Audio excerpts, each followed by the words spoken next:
سيد الأنبياء والمرسلين وعلى آله الطيبين وعلى صحبه أجمعين. أما بعد، بسم الله الرحمن الرحيم. باب المسح على الخفين. باب دے په بیان د مسح په موضوع.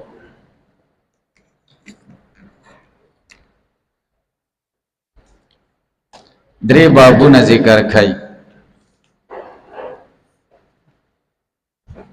بابونه خو ګڼ دي خو مسلې پکې درې ذکر کړي. باب المسح علی الخفین، دې کې بیان د اثبات د مسح علی الخفین دی. ورپسې باب المسح علی الخفین للمسافر والمقیم، دې کې توقیت د مسح علی الخفین دی.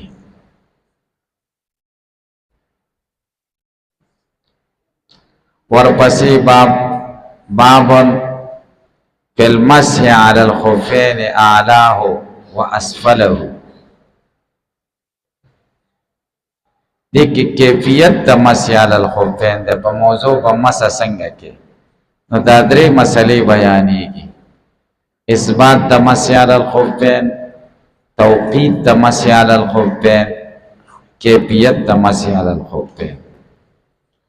اول باب کې اثبات د مسح علی الخفین دی په موضوع مسح. د موضوع نه مراد هغه موضوع دی چې هغه د سرمنې نه جوړي. یو دویم دا دی چې خپو پورې نښتي. دریم دا دی چې اوبه نه را جذب کوي. څلورم دا دی چې یو څه مزل هم پکې کېږي. دې ته خفین نه دغه خفین مراد. صحیح شو؟ مسح علی الخفین باندې د تمام امت اتفاق دی چې دا ضروری ده.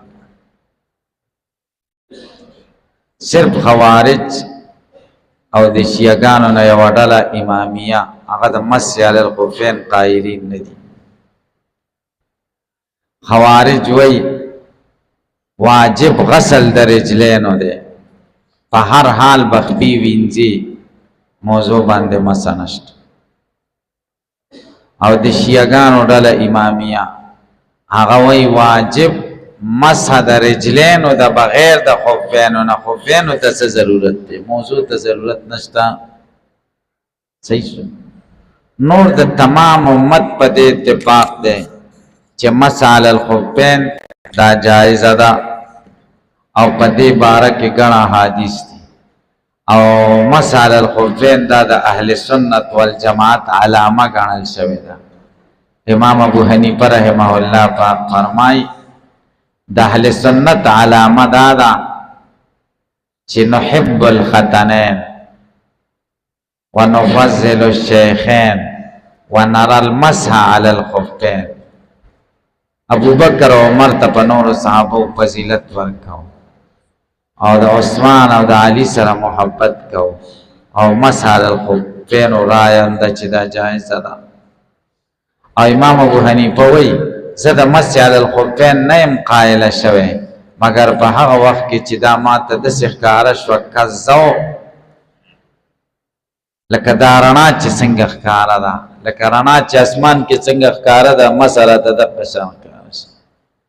د مسح علی الخفین باره کې د اویا صحابه او احادیث او روایات، بعضې وایي اتیاو نه هم اورېدلي دي.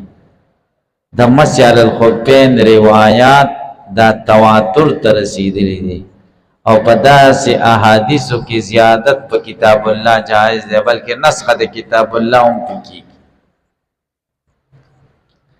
او کرخی رحمه الله وی یره د کفر د په هغه چا چې څوک د مسح علی الخفین قایل نه. صحیح ده؟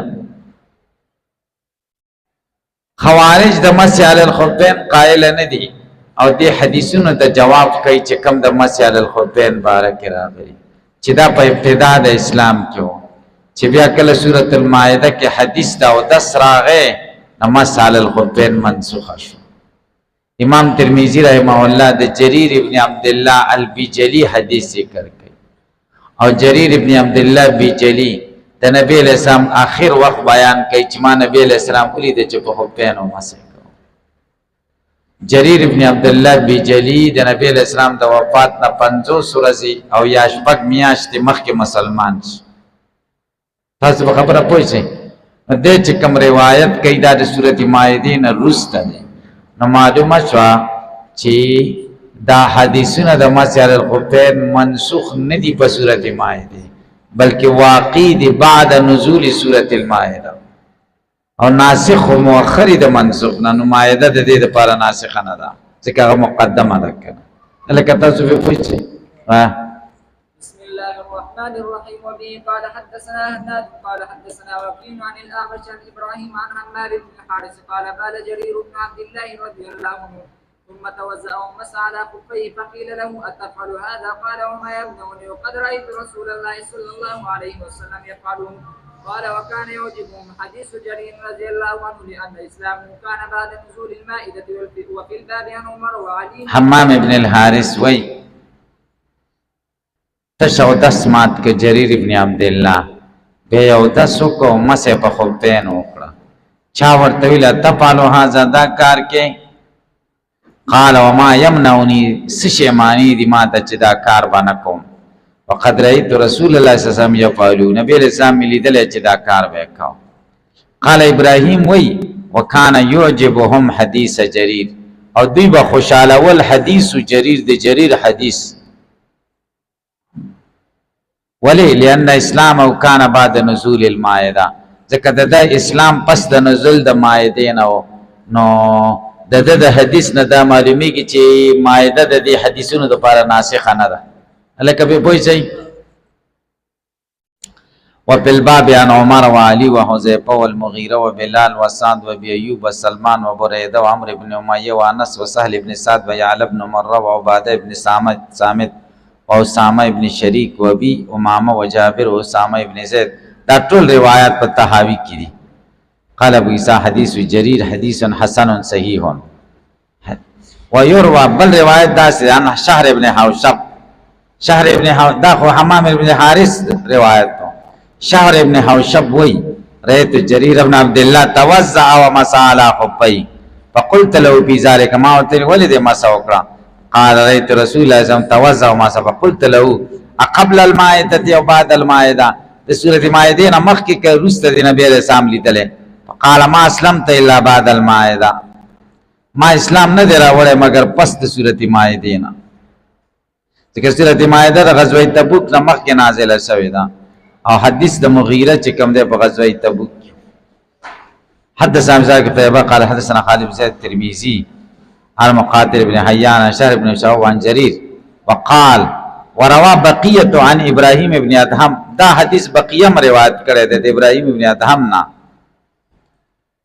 عن مقاتل بن حيان عن شهر بن حوشب عن جرير وهذا حديث مفسر. دا حدیث واضح دی.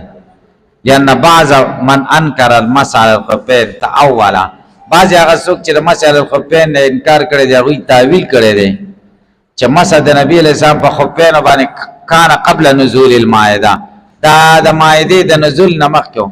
تأولا معنا بکواس کړی دی، تاویل نه بکواس. وذکر جرير فی حدیثی، او جرير ابن عبد الله بجلی خو په حدیث کې ذکر کړه انه رأى النبي صلی الله علیه وسلم، چې د نبی کریم صلی الله علیه وسلم لیدلې مسح علی الخفین، چې مسح په موضوع کړی دا بعد نزول المائده، پس د نزول د سورۃ مائده نه. خبر اخلاصه. باب المسح علی الخفین للمسافر والمقیم. دی باب کې توقیت ته مسح ده. باب د بیان د مسح په خفین او مسافر له څومره ده او مقیم له څومره ده. مسافر له 3 ورځې او 3 شپې او مقیم له 1 ورځ او 1 ورځ. ائمه ثلاثه د توقیت قائل دي. امام مالک تدا منصوب ده چې هغه د توقیت قائل نه ده. الکه به پوه شئ هغه د څه قائل نه ده د توقیت. وبه قال حدثنا قتيبة قال حدثنا ابو عوانة عن سعيد بن مسعود عن ابراهيم التيمي عن عمرو بن ميمونة عن ابي عبد الله الجدلي عن خزيمة بن ثابت رضي الله عنه عن النبي صلى الله عليه وسلم انه سئل عن المسح على الخفين فقال للمسافر 3 وللمقيم يوم. د مسافر د پاره 3 ورځې او د مقیم د پاره 1 ورځ. لکه تاسو به پوه شئ. وابو عبد الله الجدلي اسمه عبد بن عبد نمي عبد بن عبد ده. قال ابو ساوي هذا حديث حسن صحيح. وفي الباب عن علي دي باب کې د علي روایت مشته مسلم شریف کې ده او د ابي بکر روایت مشته ابن ماجه کې ده او د ابي هريره روایت مصنف ابن ابي شيبه او بزار کې او د صفوان ابن عسال روایت دا مسند احمد کې ده. دا او ابن مالک دا مسند احمد کې ده او د ابن عمر روایت او د جرير دا تبرانی او صد کې ذکر کړی. وبه قال حدثنا هناد قال حدثنا ابو الاحوص عاصم بن ابي النجود عن زر بن حبيش عن صفوان بن عسال رضي الله عنه. دا بن نجود خپل نوم بهدله او دا قرات کې راځي ته سندونو کې عن عاصم ابن ابي النجود بهدله يعني عاصم ابن بهدله ابي النجود عن زر ابن حبيش عن صفوان ابن عسال قال كان رسول الله صلى الله عليه وسلم يامرنا نبی علیہ السلام په مونږ ته امر کوي چې كنا سفرن سفر جمع د مسافر د چکل په مونږ مسافرو الله ننزع خفافنا چې مونږ موزینو واسو 3 ایام وليالي الا من جنابت مگر جنابت نه به واسو چې د جنابت غسل کون بیا به موزي ولكن لیکن نه به واسو غرو د سمته ورکوټي او د خوبنا بلکې مسبب کو 3 ورځې او 3 شپې.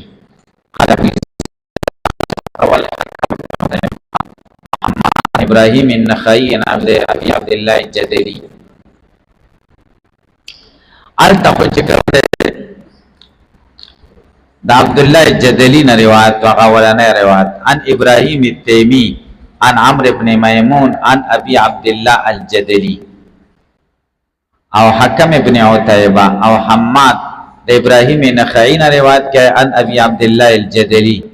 نو دغه نقصان پکې شو دعا یا ابراهيم التيمي په ځای ابراهيم نخعي ویلې ده التسند کی سوتی عن ابراهيم التيمي عن سيد ابن مسروق او دلته دی سوي عن ابراهيم النخعي دیم دار التر ابراهيم التيمي او دا ابو عبد الله الجدلي پمنت کې عمرو ابن ميمون دي او دلته ابراهيم النخعي او دا ابو عبد الله الجدلي پمنت کې واسطه نشتا عن خزيمه ابن سعد ولا يسعد سند نه صحیح. قال يحيى قال شعبة لم يسمع ابراهيم النخعي ابي عبد الله الجدلي حديث المسيح. ابراهيم النخعي ابو عبد الله الجدلي حديث المسيح نه عدد حديث منقطع قابل استدلال لكن بوجي ذات غلط يعني بكرا للتطبيق بكسده.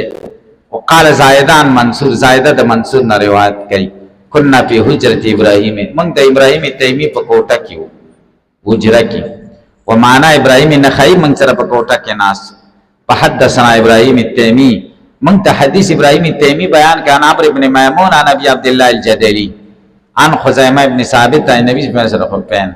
صحیح شو کوټه کې چې بار کم کسانو دا وی دا رایا وا چې دا حدیث ابراهيم التيمي نه بیان کړي بلکې ابراهيم النخعي بیان کړي د ابو عبد الله الجدلي نا خطیب کم ځای کې رااله چلته دې درانه ناس او حدیث چا بیان کړ ابراهيم التيمي بیان ابراهيم التيمي د ابو عبد الله الجدلي نه په واسطه عمرو ابن ميمون سره روایت کا او د خلکو دا خیال او چې راوي څوک دی ابراهيم النخعي دی او د ابو عبد الله الجدلي نه بغیر د واسطه نه نقل کړي. قال محمد احسن حسين في هذا الباب حديث صفوان بن عسال قال ابو عيسى دا قد علماء د اصحاب النبي صلى الله عليه وسلم بعد من الفقهاء لك سفيان الثوري وشافعي وحسن قالوا يمسح المقيم يوما وليله المسافر 3 ايام وليله. وقد روي بعض اهل العلم وقد روى بعض اهل العلم انهم لم يوقتوا جدي توقيت نکي په مسله دا قول مالک ابن او توقيت اصح دي. امام مالک دلیل سره امام مالک د ابو داود روایت حدیث ده لو استزدنا لزادنا نبی علیہ السلام چې موږ مسه یو ورځ کوه یا ورځ وای دوا وای دوا وای درې وای درې بیا وای بس خاموش شو موږ لو استزدنا لزادنا کله نبی علیہ السلام طلب د زیادت موږ کړو چې سلور ورځې هغه به سلور 15 ورځې 15 زیاتولې راته نو معلومه چې مسه کې توقیت نشتا ابو داود روایت ده نو جواب دار چې لو د صد پر راضي انتفاع د ثانی د پر راضي د وجه د انتفاع د اولنا لو استزدنا لزادنا طلب د زیادت کړي وي نو موږ به د به ځام زیادت لیکن نبی اسلام زیادت نه کړي ځکه موږ طلب د زیادت نه دی یله کله استزدنا لزادنا دا قیاس استثنائی ده او رفعی ده لو استزدنا دا مقدم ده لزادنا تالی ده او دې کې چې کوم ده تاسو استثناء د نقیص د تالی نه او کې نتیجه نقیص د مقدم راځي لو استزدنا لزادنا کومه زیات طلب د زیادت کړو ته موږ له زیادت کړي لیکن ما زادنا د موږ د زیادت نه ده کړي ولی ځکه موږ طلب د زیادت نه ده کړي نو دین خو زیادت عدم توقیت نه معلومیږي بلکې دین خدا معلومیږي چې موږ طلب د زیادت نه کړو هغه زیادت نه کړو درې ورځې دي ها او نور دلیلونه هم کمزوري دي بابن په المسجد علی الخفین اعلاه واسفله باب د بیان د مسجد الخفین په اوچته حصہ او بلاندې حصہ الکه د کې کیفیت د مسجد خیمه سبب بره حصہ کې کبلان او کبلارو به کې تسامح باب په المسجد علی الخف اعلاه واسفله ځکه هو ضمیر خفین تراجد اکه خفین شي په باب کې نو اعلاهما واسفلهما پکا الکه په پوینه سي تسامح د په عبارت هو ضمیر به خفین تراجی کو په اعتبار د کل واحدین سره په اعتبار د چا سره نو دغه په کې وکونو صحیح ده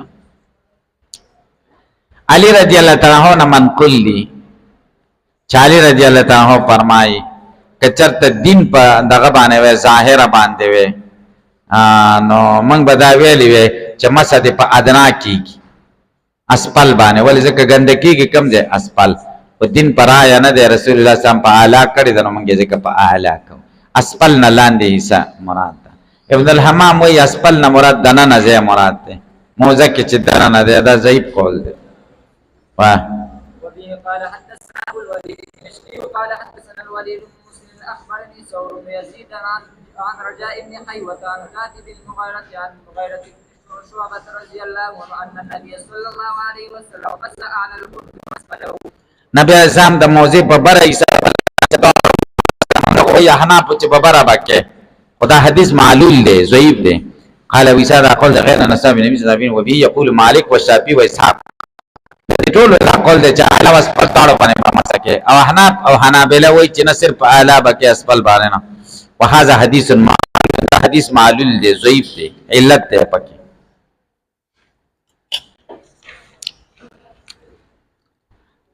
څنګه معلول دی لم يسنده عن ثور ابن يزيد دا متصل کړه نه دی د ثور ابن يزيد نه غیر د ولید ابن مسلم نه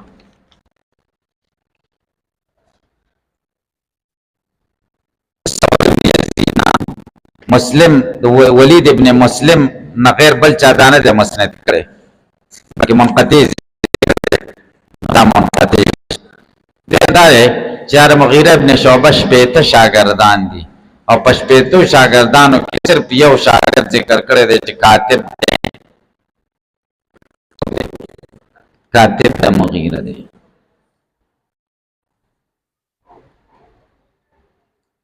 الکه تاسو په پوهیږئ کنه پوهیږئ ولاندې حاشیه کې لیکلي دي وعندي وجه آخر للهلال دار چې حدیث د باب مروی دی د مغیره بن 60 طرقا نوازیا کما قال البزار په مسند کې ولا يروي احد لفظ اسفله سوى هذا الراوي فيكون معلولا قطعا نه 50 راویانو د اسفله ټکه نه دی ویلې صرف علاوی ویلې صرف د یو راوی ویلې چې کاتب د مغیره دی الکه په پوښي لہذا دا حدیث څه معلول وسألت ابا زرعه او سوال مو کې د ابو زرعه او د محمد ابن اسماعیل نا ان هذا الحديث فقال ليس بصحيح دا صحیح نه ځکه ابن مبارک روایت کړه دا حدیث عن ثور عن رجاء قال حدثت عن كم حدیث بیان شوی د کاتب د مغیره نا مرسل د نبی رسول الله ولې مسکر په مغیره پکې نه ذکر شوی دا مرسل د تابعی دی ما په المسألة الخفين ظاهره وما قال دلیل دی دا باب قال حدثنا عبد الرحمن بن ابي الزناد عن ابيه عن عروه بن الزبير عن المغيرة بن شعبة رضي الله عنه قال رايت النبي صلى الله عليه وسلم يمسح على الخفين على ظاهرهما ما نبی علیہ السلام دې چې مسح کوله په موضوع باندې په ظاهر باندې ذکر علی رضی الله کان الدین بالرأي لکان اسفل الخف اولى بالمسح من اعلاه وقد رايت رسول الله صلى الله عليه وسلم يمسح على ظاهر خفه دا ابو داود روایت ده قال ابو عیسی حدیث مغیرہ حدیث حسن اور دا حدیث عبد الرحمن ابن ابي الزناد ده نبی ان وروان المغیرہ ولا اعلم حدیث معلوم یذکر چې دا حدیث ذکر کوي د عروان مغیرہ ظاهر ما غیر د عبد الرحمن نه د عبد الرحمن ابن ابي الزناد نه غیر دا سند بل چانه دی کوي او دا خیر قول د غیر واحده من العلم دی ابي يقول سفيان الثوري واحمد سفيان الثوري د امام احمد هم دار آیا د احمد ابن حنبل امام بوري په مر سره دی یلکا نو دلته پکې لګا د غره چې دی باندې عبد الرحمن ابن ابي الزناد متفرد دی نو ځکه ورسره صحیح ونه ویل صرف حسنونه ویل قال محمد وكان مالك يشير بعبد الرحمن ابن ابي الزناد امام مالک اشاره کول عبد الرحمن ابن ابي الزناد ته د ذو په اشاره خدا جرح مبهم ده چې عبد الرحمن ابن ابي الزناد ضعیف دی او جرح مبهم معتبر نه ده وجه ذکر کول چې څه وجه ده پکې ذو په څه ده وجه نه ده ذکر کړي او جرح په کړي د لہذا د جرح مبهم ده نه ده معتبره صحیح دار چې مسبب ظاهر باندې کې